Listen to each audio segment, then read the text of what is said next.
So, for today's video and for today's vlog, so kuyog gan na ko diri ako ang darling guys, nagtanumi og tubo.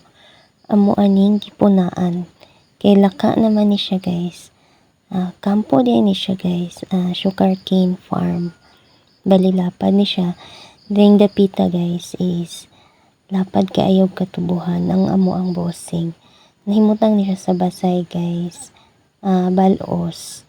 Negros Oriental. So diri mi nagtrabaho mi diring dapita guys para madungagan ni siya kay laka manggod siya, so dungagan na tog tanom.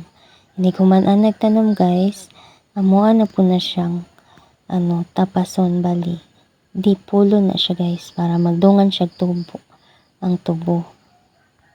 Dayon ang una namong gibuhat ani guys is gibutang namo ng mga pinaka nga tubo, dayon gibutangan na pud namo og abono. Unay na siya abono guys para pagtubo niya is dasig siya motubo. Dali ra pud siya modako guys. Ang makanindot aning diring dapita guys ay humok ang yuta guys. Sa pagbungkal pa lang nimo, dali ra kay maukal ang yuta. So diri na lang ko kutob guys. Thank you for watching. Have a nice day everyone. And God bless. Salamat sa mga followers and viewers na ako na patuloy na sumusuporta. Bye!